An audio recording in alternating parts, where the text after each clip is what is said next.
Okay, think about this for a second. Imagine a weak spot, a little bulge, forming in the wall of the biggest, most important artery in your entire body. It just grows silently, like a ticking clock that could rupture at any moment with totally catastrophic results. That's a thoracoabdominal aortic aneurysm. For decades, fixing one was one of the most brutal operations a surgeon could possibly perform. But that is all changing. So here's what we're going to dive into. First, we'll get a handle on the problem itself, this silent threat in the aorta.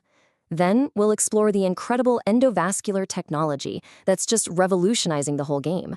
We're going to look at how these devices are custom fit, the insane challenges of the aortic arch, compare the old versus the new, and wrap up with how surgeons protect the nervous system during these incredibly delicate procedures. All right, first things first. What exactly is this silent threat we're talking about, and what makes it so incredibly dangerous? So, at its core, an aneurysm is just a weak spot in the wall of your aorta. The best way to think about it is like a bulge developing on an old tire. Every time your heart beats, blood pulses through this arterial superhighway, and that weak spot can stretch and grow, increasing the risk of a life-threatening rupture. Now, a number like 10.4 cases per 100,000 people might not sound huge, but that risk goes up significantly as we get older. And what's really interesting is that, unlike some other types of aneurysms that are way more common in men, these ones in the chest affect men and women pretty much equally. So this leads to a really critical question. When do you operate? Doctors have to balance the risk of that aneurysm rupturing against the pretty serious risks of a major operation. Right now, the most reliable thing they have to go on is size. Once that bulge hits about 60 millimeters, or if it's growing really fast, the scales tip, and it's time to intervene. And that intervention, well, it's gone through a absolutely radical transformation. Let's look at the solution that has completely changed how surgeons even think about this deadly condition. I mean, just look at the difference here. It's night and day. The old way involved a massive incision, cracking open the chest and abdomen. It was a huge, traumatic operation with a long, painful recovery. The new way, endovascular repair, is totally different. It works from the inside out, using catheters that go through tiny little incisions in the groin. It's way less invasive, recovery is so much faster, and the risk of complications is just way lower. So the magic behind all this is a technology called BEVAR.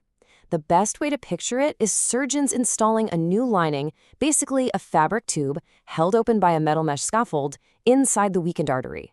But here's the really brilliant part. This new lining has custom-made holes or branches that line up perfectly with the arteries that feed your kidneys and other vital organs. This makes sure they keep getting all the blood flow they need. It's genius. And here's the thing, these life-saving devices aren't just one size fits all. No way. These are incredibly sophisticated pieces of technology, and they're often custom-tailored to each patient's unique anatomy. This is what's so amazing about the technology, the sheer flexibility. If it's a true emergency, a surgeon can actually modify a standard graft right there in the operating room. For a planned surgery, they can order a fully custom-made device built to the patient's exact measurements, though you gotta wait 6 to 8 weeks for that. And now, there are even off-the-shelf models that fit a majority of patients, ready to go immediately. The procedure itself is just a masterpiece of precision. It all starts with getting access to the arteries. Then, the stent graft, which is all compressed down inside a catheter, is carefully guided right into position. Now, the most critical part, the real make-or-break moment, is aligning those custom holes with the organ arteries. Once everything is perfectly lined up, smaller stents are deployed to bridge the gap, creating a perfect seal and basically cutting off the dangerous aneurysm from blood flow for good. Even with all this advanced tech, there's still debate among surgeons about the little things, like which of those smaller bridging stents is best. The balloon expandable ones are super accurate, but they can sometimes create a sharp bend or a kink in a curved artery. Self-expanding stents are more flexible. The reality is there's no single perfect choice. Surgeons have to pick the best tool for the specific job they're looking at. Okay, so if you thought repairing the main part of the aorta was complex, well, hold on. Tackling the very top of it, the aortic arch, that is the ultimate surgical challenge. Grand Central Station. I mean, that really is the perfect description. It's this sharp curve where all these major arteries branch off to feed your brain and your arms. Any little mistake here, any manipulation with wires or catheters, carries a huge risk of knocking loose a piece of plaque and causing a stroke. This makes it, by far, the most technically demanding real estate in the entire human body. So to meet this incredible challenge, surgeons have a whole toolkit of specialized devices and techniques. They can use grafts with those pre-made holes or fenestrations, or grafts with actual branches built right in. They can use techniques called chimney grafts, or even create holes in the graft right there on the spot, a method known as in situ fenestration. It's all about having the right tool for a very, very tough job.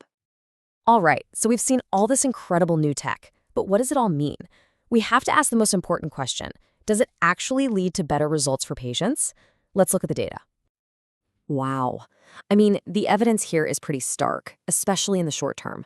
This chart shows that patients who get the traditional open surgery face a risk of dying within 30 days that is 3.6 times higher than those who get the less invasive FS-BEVAR repair. That is a massive, massive difference. But, it's not always quite that simple.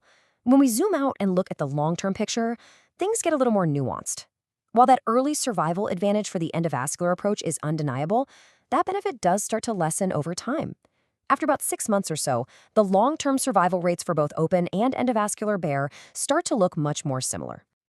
Now, beyond just survival, one of the most feared complications of any major aortic surgery is paralysis from a spinal cord injury.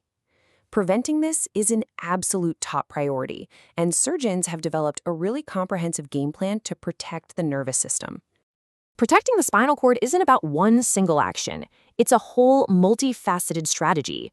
We're talking about maybe staging the procedure to let new blood pathways form. They place a special drain to relieve pressure on the spinal cord.